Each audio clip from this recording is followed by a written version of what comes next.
વિશ્વ આદિવાસી અધિકાર દિવસ નિમિત્તે ડાંગ જિલ્લામાં શેરડી કાપડી કામદારો અને વન અધિકાર હેઠળના પડતર પ્રશ્નો બાબતે આહવા કલેક્ટર કચેરી સામે પ્રતિક ધરણા સાથે આગામી સમયમાં ઉગ્ર આંદોલનની ચીમકી આપવામાં આવી હતી। સંયુક્ત રાષ્ટ્ર સંઘ દ્વારા ઘોષિત વિશ્વ આદિવાસી અધિકાર દિવસ નિમિત્તે ડાંગ જિલ્લામાં પોતાના પડતર માંગને લઈને ડાંગ, વલસાડ, સુરત ને તાપી જિલ્લાના શેરડી કામદારો અને વન અધિકાર હેઠળના પડતર પ્રશ્નો અંગે ડાંગ જિલ્લા કલેક્ટર કચેરી સામે એક દિવસીય પ્રતિક ધરણા પ્રદર્શન કરવામાં આવ્યા હતા। ખાસ કરીને દક્ષિણ ગુજરાતમાં આવેલા 14 શુગર ફેક્ટરીમાં શેરડી કાપવા મજૂરી અર્થે આશરે 2 લાખ જેટલા આદિવાસી ભાઈઓ બહેનો સ્થળાંતર થાય છે, જેમને તારીખ 27 માર્ચ 2023ના રોજ નોટિફિકેશન બહાર પાડી તમામ શુગર ફેક્ટરીને જાણ કરવામાં આવેલ કે તમામ મજૂરોને ટન દીઠ ₹476 ફરજિયાત ચૂકવવા છતાં આજ દિન સુધી માત્ર ₹375 વેતન ચૂકવવામાં આવે છે। તેમજ વન અધિકાર કાયદો 2006 હેઠળના કામદારોના તથા આદિવાસી સમાજના વ્યક્તિગત હક દાવાઓના પડતર પ્રશ્નો તેમજ સામૂહિક હક દાવાઓના પડતર પ્રશ્નો અંગે વારંવાર રજૂઆત કરવા છતાં આજ દિન સુધી આ માંગ સ્વીકારવામાં આવેલ નથી। ત્યારે આદિવાસી અધિકાર દિવસની ઉજવણી નિમિત્તે એક દિવસના પ્રતિક ધરણા કરવામાં આવ્યા હતા અને મજૂર અધિકાર મંચ દ્વારા આગામી સમયમાં ઉગ્ર આંદોલન સાથે શુગર ફેક્ટરીની આવનારી ચાલુ સિઝન દરમિયાન મજૂરો દ્વારા કામકાજ બંધ કરવા સાથે ઉગ્ર આંદોલન કરવાની ચીમકી પણ આપવામાં આવી હતી। આહવા ખાતે ડાંગ જિલ્લા કલેક્ટર કચેરી સામે અમે સૌ આદિવાસી સમાજના ભાઈઓ બહેનો ખાસ મુખ્ય માંગો લઈને આવ્યા છે કે અમે વર્ષોથી વન અધિકાર કાયદો 2006માં કાયદો આવ્યો, 2008માં નિયમો આવ્યા અને 2009ની અંદર ફાઇલો ભરીને જે તે તાલુકા કક્ષાની અંદર જમા કર્યા। હવે ત્યાર પછી પણ આજે 2025ની અંદર 17 વર્ષ થયા છે અને અમારી વ્યક્તિગત અને સામૂહિક દાવા અરજીઓ આજે પણ તેવી છે અને એને ધ્યાનમાં રાખીને સરકારને કહેવા માગીએ છીએ કે સરકારે જે કાયદા બનાવ્યા, નિયમો બનાવ્યા છે, પરિપત્ર બનાવ્યા છે એનું જ પાલન કરીને ફક્ત અહીંની જે જિલ્લા કક્ષા સમિતિ છે અને તાલુકા કક્ષા સમિતિ છે એ આ કાયદાના નિયમોને પાલન કરીને અમારી સમસ્યાનું નિરાકરણ કરી આપો। પરંતુ આજ દિન સુધી જિલ્લા કક્ષા સમિતિ કે તાલુકા કક્ષા સમિતિએ અમારા પ્રશ્નો બાબતે કોઈ પણ હકારાત્મક નિર્ણય નથી લીધો અને એટલા માટે આજે આ ધરણાનું કાર્યક્રમ કરવાની જરૂર પડી છે અને ભવિષ્યમાં અમને ટૂંક સમયમાં દિન 30ની અંદર કલેક્ટરશ્રી અમને કોઈ હકારાત્મક પ્રત્યુત્તર નહીં આપશે તો અમે મોટું આંદોલન આખા ડાંગની અંદર ચલાવીશું।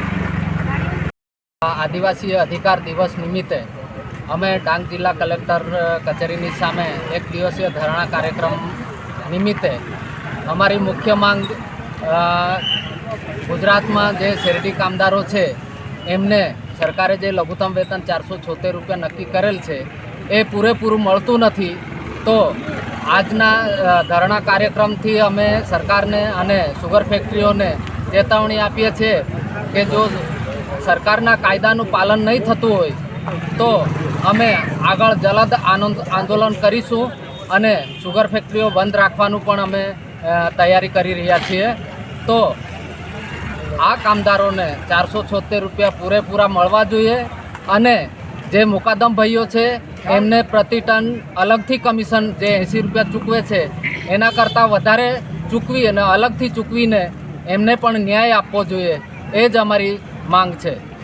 આંતરરાષ્ટ્રીય સાયબર સ્લેવરીના રેકેટમાં સંકળાયેલો એક નાસ્તો વળતો આરોપી આણંદમાંથી ઝડપી પડાયો છે। આ આરોપી યુવાઓને વિદેશમાં નોકરીના બહાને પ્રથમ થાઈલેન્ડ મોકલતો અને ત્યારબાદ નદીના રસ્તે ગેરકાયદેસર રીતે મ્યાનમાર પહોંચાડતો। ત્યાં ચાઇનીઝ સાયબર ગેંગ દ્વારા તેમને સાયબર ગુનામાં ધકેલવામાં આવતા, જ્યાં તેમને દેશ વિરોધી ઠગાઈ, ઓનલાઈન ચીટિંગ જેવા ગુનાઓમાં મજબૂર કરવામાં આવતા। સુરતમાં સાયબર સ્લેવરીના આંતરરાષ્ટ્રીય ગુનામાં સંકળાયેલો નાસ્તો વળતો આરોપી આણંદ જિલ્લામાંથી સાયબર ક્રાઇમ શાખા દ્વારા ધરપકડ કરવામાં આવી છે। આ ગુનામાં અત્યાર સુધીમાં 7 આરોપીઓની ધરપકડ કરવામાં આવી છે। આરોપીઓની ગેંગ દેશના વિવિધ રાજ્યોના નોકરી શોધતા લોકોને નોકરીની લાલચ આપી થાઈલેન્ડ મોકલતો હતો, ત્યાંથી તેમને નદીના રસ્તે ગેરકાયદેસરપણે મ્યાનમાર પહોંચાડવામાં આવતા હતા। મ્યાનમારમાં આવેલી ચાઇનીઝ સાયબર ક્રાઇમ કંપનીઓમાં માણસોને ભરતી કરી સાયબર ગુના કરાવવામાં આવતા હતા। આ ગુનાની શરૂઆતમાં જ સુરત સાયબર પોલીસ સ્ટેશન પર 30 ઓગસ્ટે FIR દાખલ કરવામાં આવી હતી। ગુનાની તપાસ પછી અત્યાર સુધીમાં 7 આરોપીઓની ધરપકડ કરવામાં આવી છે। તાજેતરમાં ધરપકડ થયેલા આરોપી અલ્ફાઝ હનીફભાઈ અઝીઝ મેમનને ન્યાય સમક્ષ રજૂ કરવામાં આવશે। આ મામલે હાલ તપાસ હજી ચાલુ છે। સાયબર સ્લેવરીના રેકેટમાં અમે લોકોએ અમારી જે ટીમ છે સાયબર સેલની એ લોકોએ 7મા આરોપીને પણ પાડ્યું છે। એમનું નામ છે અલ્ફાઝ મેમન। એ અમદાવાદનો રહેવાસી છે અને એમને જે અમે લોકોને બાતમી મળી અને ટેકનિકલ વર્કઆઉટ કર્યું એમાં એમનું લોકેશન આણંદ ખાતે હતું અને લોકેશન આણંદથી આપણી ટીમે ત્યાંથી એમને લઈને આવેલી છે. એ એકચ્યુઅલી દાનિશને ઉપર જે આપણે છેલ્લા આરોપીને ગિરફ્તાર કરી હતી તો દાનિશના જે ઉપરનો એજન્ટ હતો એનું નામ છે અલ્ફાઝ. અને અલ્ફાઝ જાતે 4-5 મહિના સુધી ત્યાં કામ કરતો હતો મ્યાનમાર ખાતે, ફેબ્રુઆરીથી મઈ સુધી. અને પછી પરત ભારત આવી ગયું અને ભારત આવીને પછી એક એજન્ટ ત્યાંનો જે છે અત્યારે પણ ત્યાં જ છે એમની સાથે સંકલનમાં હતો અને એમને મદદગારીમાં બીજા 2-3 માણસોને મતલબ અહીંયાથી મોકલ્યું છે ત્યાં. અને એના સિવાય 2-3 દિવસ પહેલાં પણ ત્યાં મોકલવાનો પ્રયત્ન કરી પણ જે કેસ ચાલી રહ્યું છે એ પ્રમાણે એ જે 3 માણસો છે એમને કંઈક એ લોકો જ્યાં બેંકોકમાં લેન્ડ થઈ ગયા હતા પછી 2 દિવસ પહેલાં સુરતથી એ લોકોને કોઈ જે સગા સંબંધી હોય એ લોકોએ કોલ કરી નથી અને તમે લોકો પરત આવી જાઓ. પછી એ લોકો એમની વાત સાંભળી લીધી અને એ લોકો પરત આવી ગયા. એમાંથી બે જે ભોગ બનનાર છે એ આણંદના છે અને એક સુરતનો છે. એજન્ટ તરીકે કમિશન માટે કામ કરતા હતા અને ત્યાં માણસોને મોકલવાનું જ કામ કરતા હતા. સુરતના વરાછામાં મુસાફરને રિક્ષામાં બેસાડી ચપ્પુ બતાવી લૂંટનારા 2 રીઢા આરોપીઓને પોલીસે ઝડપી લીધા છે. આરોપીઓ પાસેથી લૂંટેલી રકમ પણ બરામદ કરવામાં આવી છે. તારીખ 10 સપ્ટેમ્બરના રોજ મોહિતભાઈ દસલાણીયા સુરત આવ્યા હતા. સવારે 5 વાગ્યા સુધીમાં તેઓ વરાછા ખાંડ બજાર ગરનાળા પાસે હીરાબાગ જવા માટે રિક્ષાની રાહ જોતા હતા. તે દરમિયાન એક રિક્ષામાં 3 લોકો આવ્યા અને મોહિતભાઈને બેસાડ્યા. રસ્તા દરમિયાન આરોપીઓ એકબીજાની મદદથી મોહિતભાઈને ચપ્પુ બતાવી જાનથી મારી નાખવાની ધમકી આપી. આરોપીઓએ તેમને પકડી રાખીને તેમના પેન્ટના ખિસ્સામાંથી 30,000 રૂપિયા લૂંટી લીધા હતા અને ફરાર થઈ ગયા હતા. ઘટનાની ફરિયાદ મળતા વરાછા પોલીસ સક્રિય થઈ અને તાત્કાલિક શોધખોળ શરૂ કરી. પોલીસ ટીમે મળેલી બાતમીના આધારે કુબેરનગર બોબડા ખાતેથી 2 મુખ્ય આરોપીઓને પકડી પાડ્યા છે. ઝડપાયેલા આરોપીઓના નામ મુસ્તફા ખાન ઉર્ફે લકાલિયા અને અરબાઝ ખાન ઉર્ફે ગબ્બા આલમ ખાન છે. પોલીસે જણાવ્યું છે કે બંને આરોપીઓ ભૂતકાળમાં પણ अनेक गुनाहों में संडोवाયેલા છે. सूरत शहर के वराछा पुलिस स्टेशन के विस्तार में पैसेंजर को रिक्शा में बैठा के उनको चाकू दिखा के उनसे लूट करने वाली गैंग का पर्दाफाश किया है वराछा पुलिस ने और आरोपियों को घंटरी इलाकों में पकड़ा है. गुना की टूकी विगत ऐसी है कि वराछा उमियावा धाम सर्कल से किरण डायमंड जो जाहिर रोड है उस पर ये 2 आरोपी मुस्तफ़ा खान उर्फे कालिया फकीरा खान और अरबाज खान उर्फे गब्बा आलम खान ये दोनों भेस्तानावास में रहने वाले हैं. और ये दोनों का एमओ ऐसा है कि ये रिक्शा जो एक ऑटो रिक्शा है और उस रिक्शा में लोगों को बैठाते और उसके बाद रेलवे स्टेशन से उनको पिकअप करके ड्रॉप लोकेशन की जगह दूसरी जगह लेके जाते हैं और उनको चाकू दिखा के वहाँ पे उसके लूट की वारदात को अंजाम देते हैं.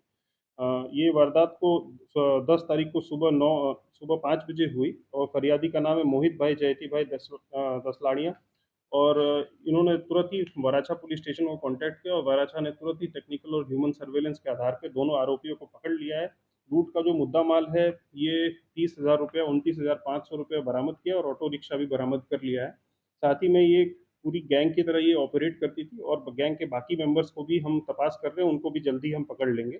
ये जो दो आरोपी हैं मुस्तफ़ा खान और अरबाज खान, इनके ये काफ़ी गुनाहित इतिहास वाले हैं. मुस्तफ़ा खान के ऊपर टोटल सूरत शहर में 17 ऑफेंसेस रजिस्टर्ड हैं जिसमें 2 बार इसके अगेंस्ट में पासा भी हो चुका है. और अरबाज खान जो है उसके अगेंस्ट में सूरत शहर में टोटल 12 ऑफेंसेस रजिस्टर्ड हैं.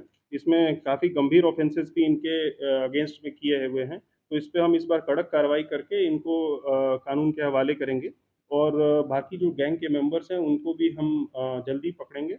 और हम डेली सुबह में ऑटो रिक्शा और व्हीकल चेकिंग इसीलिए हम रखते हैं ताकि कोई भी अनिच्छनीय इस तरह का बनाव ना बने. और इससे हम मैसेज भी देना चाहते हैं कि अगर आप ऐसा काम करोगे तो पुलिस आपको बिल्कुल भी नहीं छोड़ेगी. સુરત ઉમરા પોલીસ સ્ટેશન હેઠળ નોંધાયેલા એક ઘાતકી હત્યા અને લૂંટના ગુનામાં 19 વર્ષથી ફરાર રહેલા આરોપીને સુરત એસઓજી પોલીસે કર્ણાટકના ઉડુપી ખાતેથી ધરપકડ કરી છે. આ આરોપી પર રૂપિયા 45,000નું ઇનામ જાહેર કરવામાં આવ્યું હતું. હાલ આરોપીનો કબજો ઉમરા પોલીસને સોંપાયો છે. ગુજરાત સરકાર દ્વારા ગુનેગારો પર ઇનામ જાહેર કરવાની નીતિ અન્વયે સુરત પોલીસ કમિશનર અનુપમસિંહ ગહેલોતે શહેરના ટોપ 16 મોસ્ટ વોન્ટેડ આરોપીઓની યાદી બનાવી તેમને ઝડપી પાડવાની સૂચના આપી હતી. પોલીસ કમિશનર શ્રી અને નાયબ પોલીસ કમિશનર શ્રી રાજદીપસિંહ નકુમના માર્ગદર્શનમાં એસઓજી ટીમે આ કામગીરી શરૂ કરી હતી. એસઓજીના પીઆઈ એપી ચૌધરીએ ટોપ 16 આરોપીઓની વિગતવાર માહિતી એકત્રિત કરી અને તેમના મૂળ વતન અને સંબંધીઓની તપાસ કરી. આ માહિતીના વિશ્લેષણ બાદ આરોપીઓને ઝડપી આરોપી પકડવા માટે વિવિધ ટીમો બનાવી હતી. આ પ્રક્રિયા દરમિયાન એસઓજીના હેડ કોન્સ્ટેબલ રામજીભાઈ મોહનભાઈને મળેલી માહિતી અનુસાર ઉમરા પોલીસ સ્ટેશન આરોપી રાજસ્થાનથી ભાગીને કર્ણાટકના ઉડુપી શહેરમાં મજૂરી કરી રહ્યો હતો.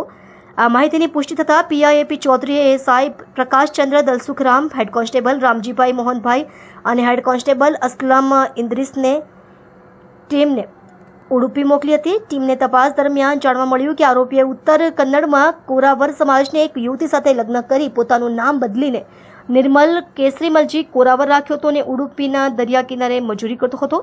પોલીસ ટીમે સ્થાનિક વેપારનો વેશ ધારણ કરી અને તપાસ કરી અને આરોપી પર નજર રાખી હતી.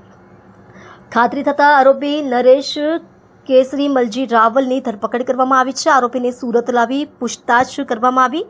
તેણે કબૂલ્યું કે તેણે 2007માં આ ફરિયાદી અશોકભાઈ સવાણીના ઘરે ડ્રાઈવર તરીકે નોકરી કરી હતી.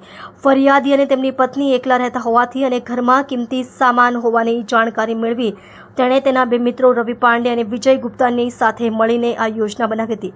ત્રણેય આરોપીઓએ ફરિયાદીના બંગલામાં ઘૂસીને વોચમેનની હત્યા કરી. ફરિયાદી અને તેમની પત્નીને બાંધી દીધા અને રોકડ, જ્વેલરી અને વિદેશી ચલણ સહિત રૂપિયા 2 લાખની લૂંટ કરીને ફરાર થઈ ગયા હતા. પોલીસ તપાસમાં નરેશ સુરતથી ભાગી ગયો અને મુંબઈ, ચેન્નઈ, બેલગામ, ઉત્તર કન્નડ જેવા વિવિધ શહેરોમાં ડ્રાઇવિંગ અને માર્બલની મજૂરી કરીને પોતાનું ગુજરાન ચલાવ્યું. પોલીસથી બચવા માટે તેણે પોતાનું નામ અને સરનામું બદલ્યું.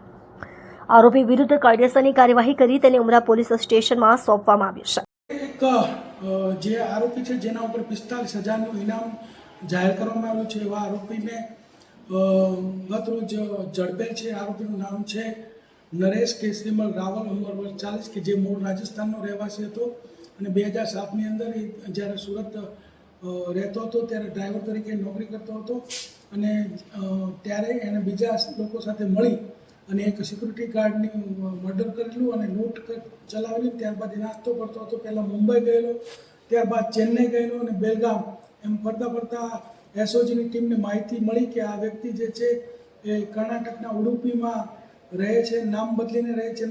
ત્યાં નામ નિર્મળ કેસરીમલ કોરાવર તરીકે રહેતો હતો. ત્યાં એસઓજીની ટીમ જઈ અને એને ઝડપી પાડેલો છે અને આ આરોપી છે એના ઉપર 45,000 રૂપિયાનું ઇનામ છે.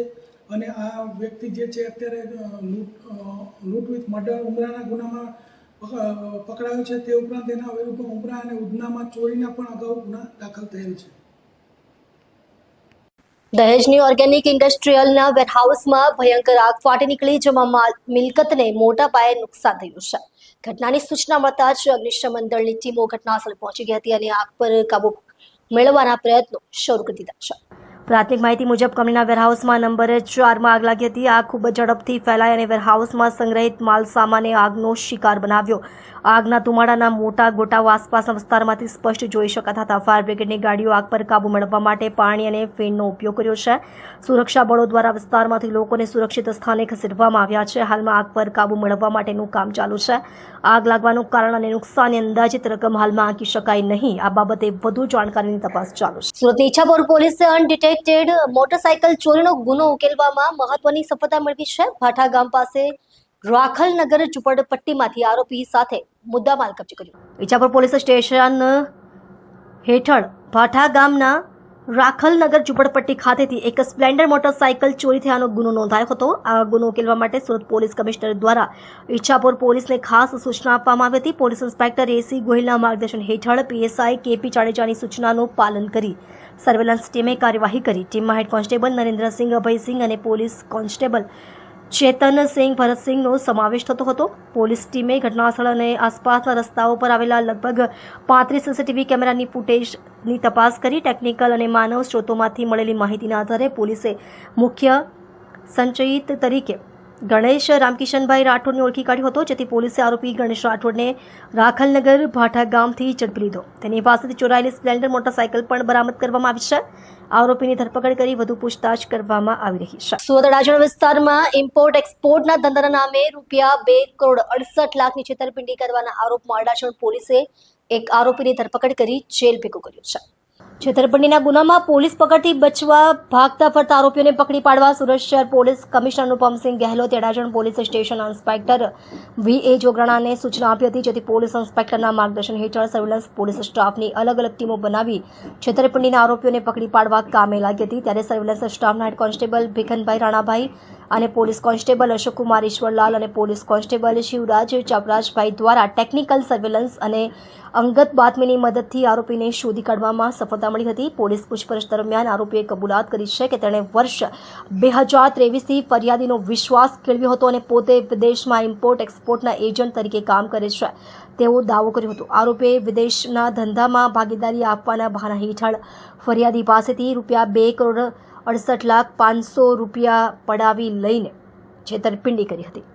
ભારતીય સર્વોચ્ચ અદાલતના નિર્દેશ અને ગુજરાત રાજ્ય કાનૂની સેવા સત્તા મંડળના માર્ગદર્શન હેઠળ જિલ્લા કાનૂની સેવા સત્તા મંડળ સુરત દ્વારા આજે જિલ્લાની તમામ અદાલતોમાં રાષ્ટ્રીય લોક અદાલતનું સફળ આયોજન કરવામાં આવ્યું. આ લોક અદાલતમાં ફોજદારી સમજૂતી યોગ્ય કેસો, નેગોશિયેબલ ઇન્સ્ટ્રુમેન્ટ એક્ટની કલમ 138 હેઠળના કેસો, બેંકોના નાશા વસૂલાત સંબંધિત કેસો, મોટર અકસ્માતના કેસો, શ્રમ વિવાદો, પાણી અને વીજળીના બિલ સંબંધિત વિવાદો, વૈવાહિક વિવાદો, રેવન્યુ અને દીવાની કેસો સામેલ કરવામાં આવ્યા હતા. જિલ્લા કાનૂની સેવા સત્તા મંડળના અધ્યક્ષ અને મુખ્ય જિલ્લા ન્યાયાધીશ શ્રી રાહુલ ત્રિવેદીના માર્ગદર્શન હેઠળ મોટી સંખ્યામાં કેસો લોક અદાલતમાં રજૂ કરવામાં આવ્યા હતા અને તમામ કેસોમાં સમજૂતી માટે પ્રયત્નો કરવામાં આવ્યા હતા, જેમાં વકીલો અને વરિષ્ઠ અધિકારીઓએ ખૂબ જ ઉત્સાહપૂર્વક ભાગ લઈને સફળ પ્રયત્નો કર્યા હતા. આજે યોજાયેલ લોક અદાલતમાં વકીલો, વરિષ્ઠ અધિકારીઓ અને સામાન્ય જનતાએ ખૂબ જ ઉત્સાહપૂર્વક ભાગ લેતા અદાલતને પ્રભાવશાળી સફળતા મળી છે.